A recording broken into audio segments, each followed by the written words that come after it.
Welcome to the Ageless Warrior Lab. I'm BJJ Black Belt and Dirty Dozen member Dave Meyer, here to draw wisdom from Brazilian Jiu-Jitsu and the martial arts and explore how it applies to success in business, relationships, your long-term health, and making the most out of your life. I was fortunate to be friends with the late, great Gene LeBelle, former judo world champion, Hollywood stuntman, and all-around tough guy. One of the bits of advice Gene gave me over the years was when I step out onto the mat for a competition, to walk the perimeter of the mat as if to mark my territory. He told me to consider the mat like it's my personal living room where my family is, and to look at the opponent as if he's some intruder who has entered into the living room and is threatening my family, and to toss him out. Gene's words were a little bit more colorful than that. This was all to build my confidence, though, and a sense of purpose right before the match. Confidence is a big part of success in the martial arts and in life.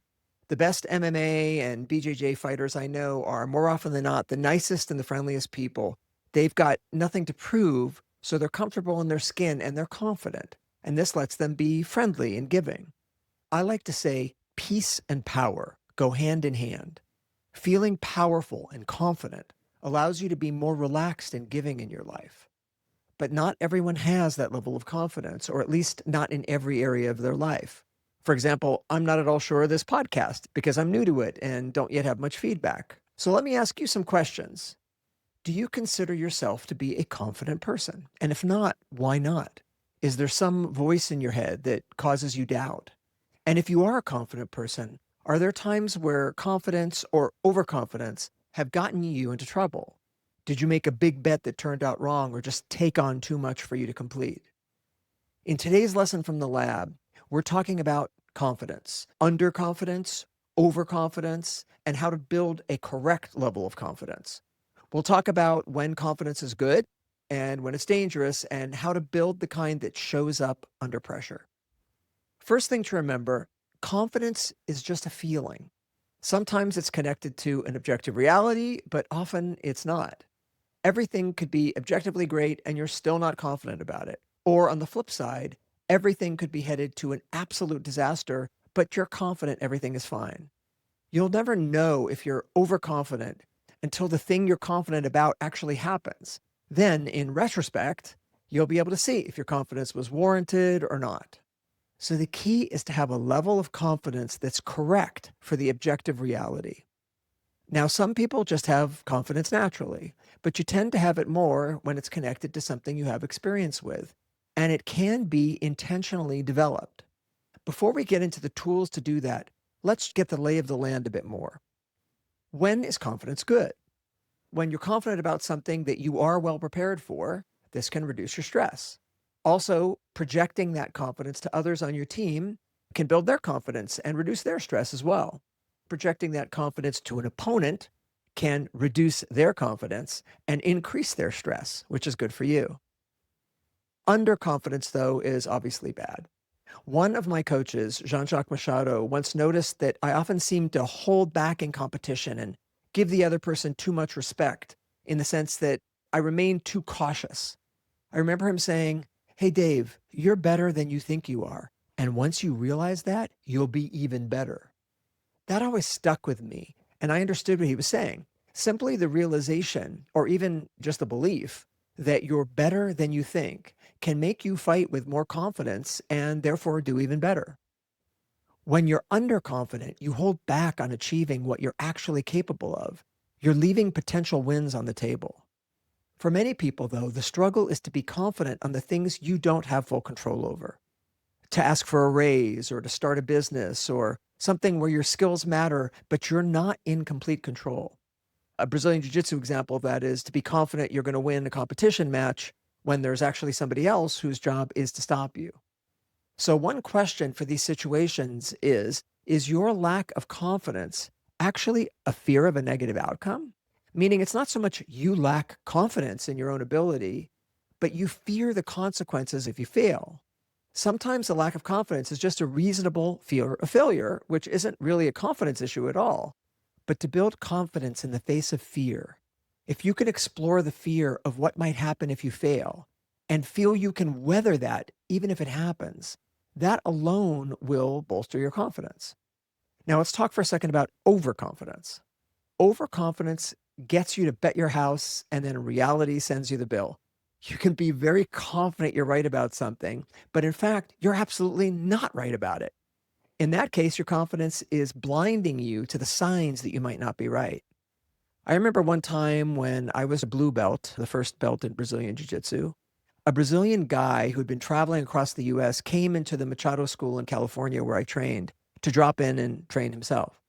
He had this pot belly, a little bit of a double chin, was unshaven, and said he hadn't trained in months. And honestly, he looked like he hadn't slept in months. I took one look at this guy and I was sure I was going to get a rare chance to tap out a purple belt, which was a higher belt level than me. And even better, a Brazilian one. I could just see by his body type, he wasn't an athlete. And I had tons of confidence because I was a really good blue belt, backed up by my black belts and other styles of jiu-jitsu and a lifetime of martial arts. So once this guy stretched out, I eagerly asked if he wanted to train. He then proceeded to do a dance on my face. I'm not kidding. I don't know what I was thinking. He was skilled like any Brazilian Jiu-Jitsu purple belt, and however out of shape he might have been, made absolutely no difference. He dominated me using his weight and his belly to smash me as he tapped me out several times. And my strong lesson that day was both humility and don't judge a book by its cover. Since then, I've noticed some of the best BJJ fighters I know don't look like athletes at all, and I have never made that mistake again. When I think about overconfidence, I also remember the early days of Brazilian Jiu-Jitsu in the United States before the UFC. We used to deal with overconfident people all the time. This was years before the launch of YouTube, and Rorion Gracie had been circulating this VHS video called Gracie Jiu-Jitsu in Action. It was basically home movies from a series of fights in Brazil between Gracie family fighters and practitioners of other martial arts, and it was narrated by Rorion. There was also talk of the Gracie Challenge, which was supposed to offer $100,000 to anyone who could beat a Gracie fighter in a no-rules match. I actually don't think that cash offer was ever actually made, but it was a rumor. And while my coaches, the Machado brothers, were Rorion's cousins and part of the same family, all growing up together in Rio de Janeiro and coming to the US together, it had never been their intent to challenge people to fights in the US one way or another. But because our school was at the time called Carlos Gracie Jiu-Jitsu, people would often walk in the door thinking we were the ones issuing the challenge. And once they showed up, all amped up, they wanted their fight. I can tell you more stories about this another time. But what I want to share now is how confident people were when they came in. They were confident in their street fighting or their full contact martial arts skills. And they were skeptical that what they'd seen on the Gracie Jiu-Jitsu in Action video would actually work on them. And inevitably, when we'd avoid their strikes and take them down and choke them out, they'd be stunned and even then unable to let go of their beliefs, and they'd demand a second or even a third chance. People can be overconfident in their abilities. They can underestimate their opposition, like I did that day with the visiting purple belt. Or they can have overconfidence in some deeply held belief like their style of martial arts is unbeatable. The problem with overconfidence is you might embark on something you shouldn't embark on at all, or you might not prepare well enough for something you otherwise might have actually succeeded at. Or you don't develop a contingency plan for how to adapt if you actually fail. So here's the thing. We can all fall victim to this.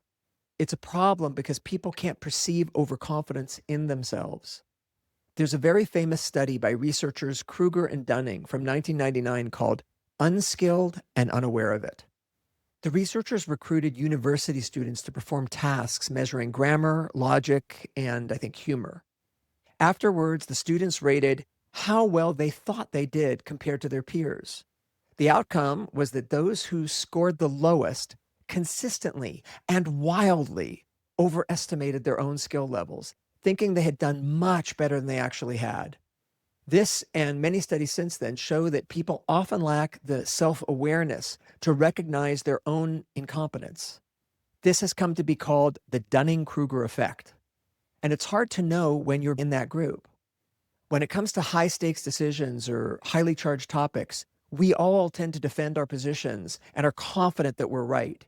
That may be okay when we're just popping off with our friends about our opinions, but the cost of being overconfident when you're a decision maker in business or in government can be very high for you and everybody else. It's what brings down businesses or even nations. That's why truly confident leaders should always surround themselves with people who will question them and provide alternative viewpoints. So, zooming back in, is there something in your life right now where you might be being a bit too confident and that you might want to take a second look at? And how would you even know? If it's a political view and lots of people disagree with you, you might still be right, but it's good to keep an open mind. There's the phrase, having a strong position, but loosely held, which means you really believe something, but still remain open to learning why you might be wrong. So few people do that these days. But here's a question. Is overconfidence ever good? So if you've done the best to prepare both to succeed and to have a mitigation plan in case you fail, then the issue is just how you feel about something before it happens. In that case, confidence is good, even if it's unrealistic or overconfidence, because you won't be stressed out in the lead up. And honestly, that might itself allow you to do even better than you would have had you not been so sure of yourself. Back in 2011, I was competing in the Brazilian Jiu-Jitsu Pans, which used to be called the Pan American Championship, which was a major international tournament. And I wanted to print and hand out some cards to the many hundreds of fighters there to promote a website I'd been working on at the time. I had to fly out to Southern California the day of the competition. After I landed, I stopped at the copy store to get the cards printed and cut. I made it to the competition venue just in time to warm up for my matches, and my friends there were stunned that I'd cut it so close. I was confident in my training over the prior weeks, and this led me to feeling very little stress before the matches. I went on to win all of my fights that day and take the gold. And it was only later that I learned that some of the people I beat were really great. In that case, my overconfidence didn't cause me to prepare any less, but it did remove the stress the day of the competition, which I believe helped me win all those fights. So, what are some ways we can all build our confidence? Here are 3 steps to building a true and correct level of confidence. Number 1, build your defense. Number 2, build an evidence bank. And number 3, do a pre-mortem. So let me explain. First, build your defense. This is certainly a good rule in Brazilian Jiu-Jitsu and in any combat sport. If you can build up your defense and know you can escape from any hold or slip or evade any strike, that's the biggest builder of confidence. Better defense allows you to take more chances because you won't fear a bad outcome, like being tapped out or knocked out. And taking chances creates more openings for your success. My coach, Jean-Jacques, who I mentioned, was famous for developing a guard, which is the use of his legs, that was unstoppable. This was a necessity because he was a young and slender kid who was born with no fingers on one of his hands. Once he had that unbeatable defense, he built out a game or a style on top of that that then led to sweeps, him being able to turn people over and get on top and finishing holds. And he's today still known as one of the best BJJ fighters ever. With a great defense, you may not at first be able to win, but in a sense, you can't lose. But to develop a defense like that takes practice and many failures. Taking that skill off the mat, if you understand the paths to losing whatever your endeavor is, and you know you can avoid them, then you can move confidently forward. In fact, if you can accept the costs of actually losing, and you know you have the ability to adapt and survive if you do lose, then you can take the necessary risks again with the confidence that things will one way or another turn out the way you want. You'll have reduced the cost of failure, which builds confidence to take actions needed to win. Number 2, build what I call an evidence bank. What builds confidence for most people is having success at something again and again. If you've succeeded at something many times, obviously your confidence for that builds. That evidence is like adding savings to your confidence bank account. But one of the biggest builders of confidence is to know that you have the ability to succeed at things that you at first couldn't succeed at. The distinction here is not just that you learn you can always win out of the gate, but you learn that you can lose, adapt, and eventually win. Because the truth is, for anything that's hard or that matters, the first times you try it, you will likely fail. Once someone experiences that they have the ability to fail at first, but eventually succeed, that evidence helps them then become more confident and self-sufficient. So confidence is not just about feeling you're good at something, but also knowing you can lose, but then adapt and become better if needed. This means trying things that you're going to fail at first. In BJJ training and in life, we tend to funnel our efforts towards strengths, the things that we know we'll succeed at, which is fine. But then you'll just repeat patterns again and again, and you don't expand your knowledge and capabilities. By being willing to move into your weaker areas, you open the door to improvement, which will build your confidence. So to build your confidence, you want to put yourself in positions where you're tested. If you pass all the tests the first time, then great. That will build your confidence for sure. But you also want to put yourself into positions where you will sometimes fail at first, but have the chance to persist and grow and ultimately succeed. I always trained Brazilian Jiu-Jitsu in multiple schools. My coaches spread out and had different schools, and I often stopped into other martial arts schools as I traveled around for my work. My motto was, you might beat me, but it won't be with something I've never seen. And that's because I made an effort to expose myself to all styles of fighting. This really built up my confidence. So on the mat and in life, be willing to experiment, try new things, expand what you know so you don't just practice what you do already again and again. Try new challenges and get those experiences into your evidence bank. In BJJ, with your daily training partners, that could mean handicapping yourself to develop new skills. For example, don't use one hand, or don't allow yourself to do your favorite move for the next month, or put yourself in bad positions and then you have to fight out of them. When you're traveling, always stop in and train at other schools. Experience other people's games and styles. People might tap you out, and that's fine. I call that taming your ego to open the book of knowledge. When people beat you, they're often very happy to explain how they did it. Off the mat, this means learning new facts and perspectives, seeing through the eyes of other people.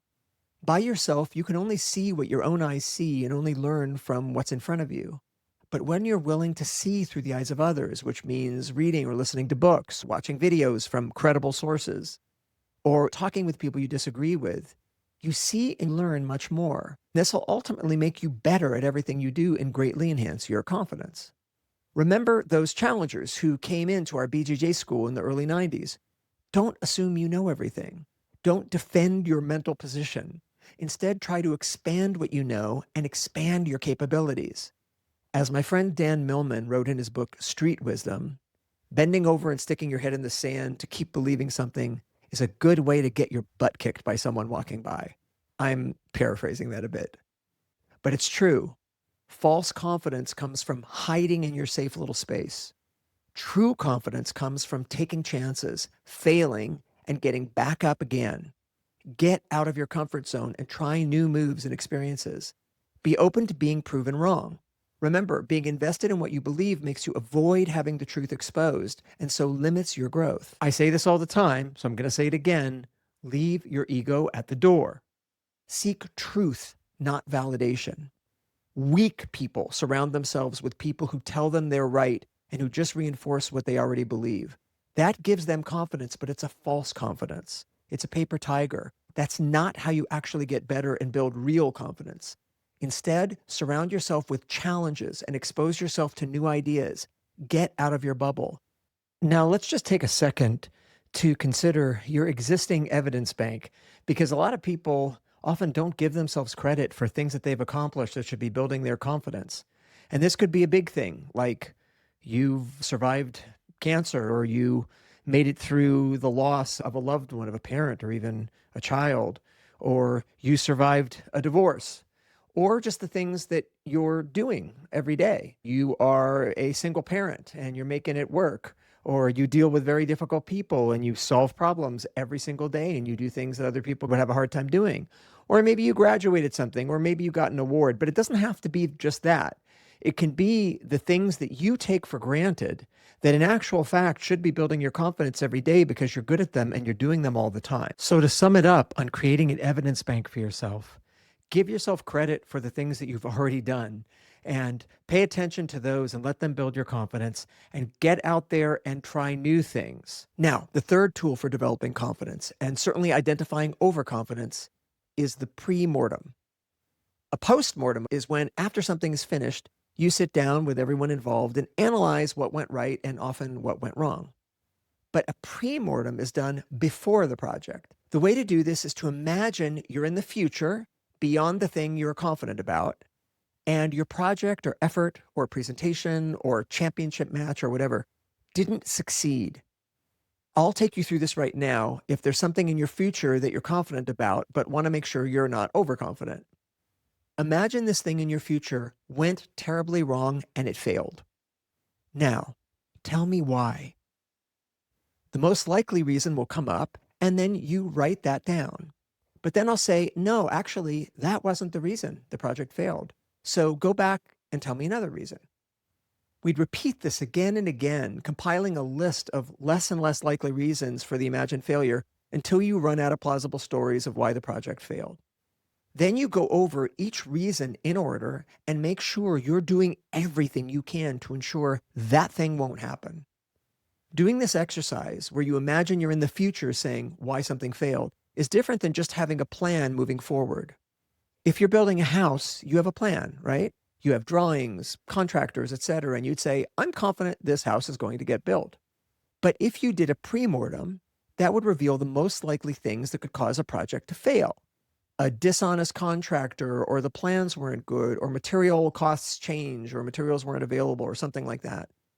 With a pre-mortem, you could see these in advance and take steps to prevent or plan for each one. Asking what might go wrong is not as good as imagining the future and asking, what did go wrong? You'll get more complete answers, and then you can address each possible problem in advance and plan for contingencies. That will build a reasonable level of true confidence for the project. The last thing I want to mention is even if you have justified confidence, don't forget humility. Think of humility as your corner coach. It taps you on the shoulder when you're confident and says, you're probably right, but shit can happen. When confidence doesn't have its advisor, humility, by its side, confidence could drift into hubris. Now, don't confuse humility with self-doubt. Understanding you may be wrong doesn't mean you're constantly afraid that you are wrong. It just means you're keeping your eyes open, which is always a good thing. So to sum it all up, correct confidence is good, and you can build it in yourself. And the great news is when you have confidence in one area of your life, it can transfer to other areas, and you become a more confident person overall. So to build that correct level of confidence, one, build your defense, right? If I can't lose, or if the cost of losing is low enough, I can take risks and I can be confident. Number two, build an evidence bank. Try new things and see through the eyes of other people and bank those experiences of when you failed and then you recovered and then you succeeded. And number three, do a pre-mortem. Imagine the future where everything went south and tell me what went wrong as if it really happened, and then work to make sure it doesn't happen. These steps will build your confidence. Then keep humility close by and don't stress over anything. It'll be what it'll be. And whatever happens, you know you'll adapt and you'll grow. I'd love to hear your stories of where confidence helped you or led you astray. So please leave comments wherever you're listening to this, and I'll read them. And if you enjoyed this podcast, please remember to subscribe, of course, comment, like, and share. If you're listening on Apple or Spotify podcasts, a review would really help us spread the message, so thanks for that. I'll be back next week with more lessons from the lab, and in the meantime, keep developing your strengths, your wisdom, and go out and do good in the world.